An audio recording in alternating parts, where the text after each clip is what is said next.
Hi everyone, welcome to TGIF, another Friday, another episode. When you've spoken to a lot of leaders in the current times, a top question from them is, hey, how do we manage developer workstations in the current times, because they want agility in how they spin off workstations. So I'm joined here by Srikanth and Shankaran, who is principal software engineer at our commercial software engineering team at Microsoft. Srikanth, welcome to TGIF. Thank you so much for having me. Wonderful. So one of the questions that has come our way is, hey, there are developers joining team every single day in a project, and there is a need for us to create new environments. Today, with location independence and device independence that people have, how do we ensure we bring agility into managing these workstations, right? I think last year we all heard we announced GitHub Codespaces. I thought I'll pick your brains in terms of what's the way forward, because we have quite a few options when it comes to empowering a team to manage workstations. So let's start. First question to you is Codespace the starting point for development in the cloud? Yeah, definitely. I think you hit the nail on the head there, Sandeep.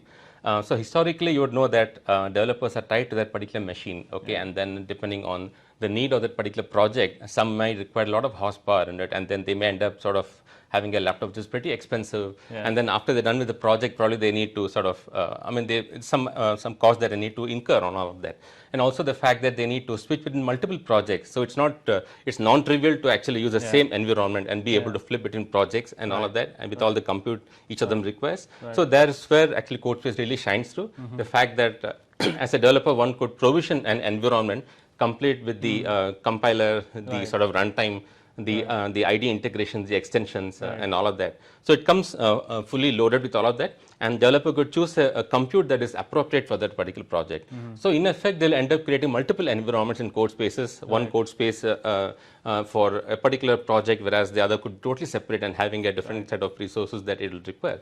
And then Visual Studio on that machine, Visual Studio code on that machine will just act as a shim, and then it actually connects to the Codespace project that they have created, and then all the code executes and runs in the cloud. It's pure actually web-based development, if you ask me. Brilliant. Follow-up question. Now, as developer, right, we switch projects. Now, I may be working on .NET C# projects this month, and the next one can be on a Java, right?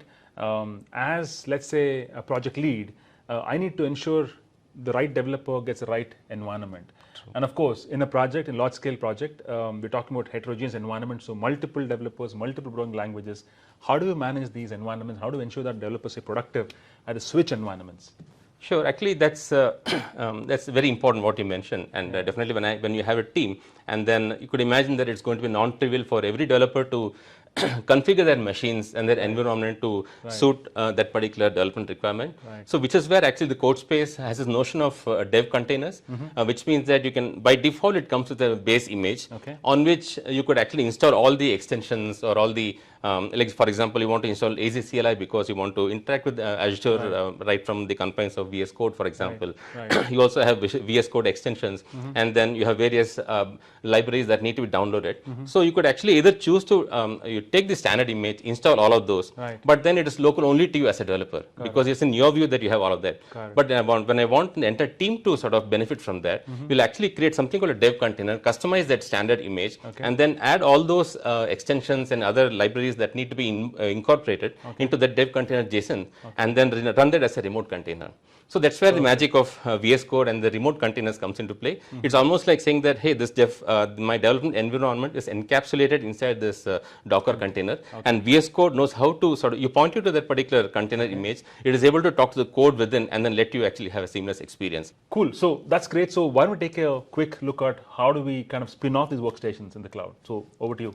Sure. So before I start off, so what you see here is a landing page of Codespaces based on I as a logged in developer. You see that there are two environments that are configured here. So when you click on this particular option, you see it shows that I can either choose to open this in the browser, or I can actually choose to open it in VS Code.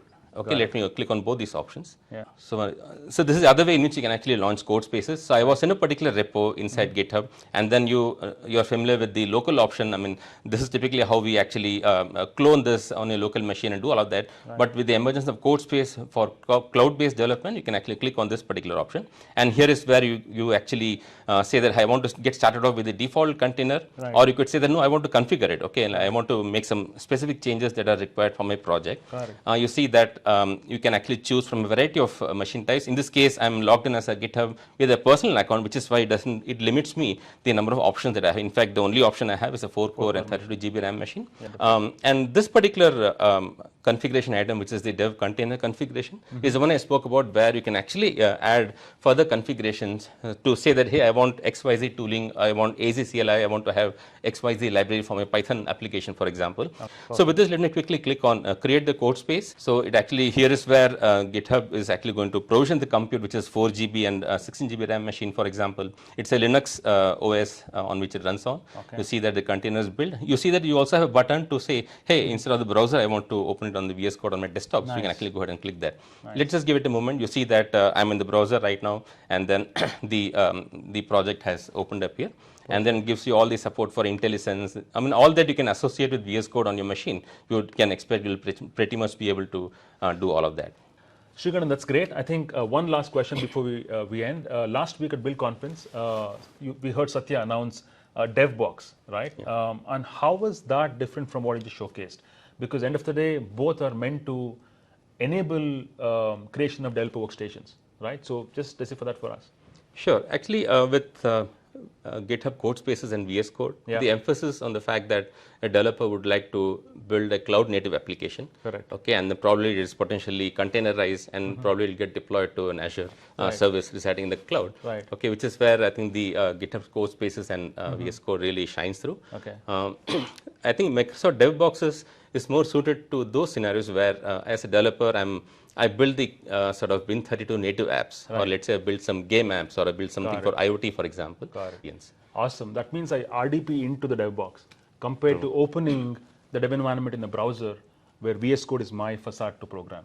True. Awesome. Wonderful. Srikanth, this is very, very meaningful. I think for any leaders who are listening to us today, if you want to spin off workstations in the cloud, ensure your development team is agile and you give that flexibility in terms of device as well as location. I think Codespaces as well as dev boxes are your options. So with that, Srikanth, thank you so much for your time this morning. Thank you so much, Sandeep, for having me. With that, for all viewers, thanks for joining us today.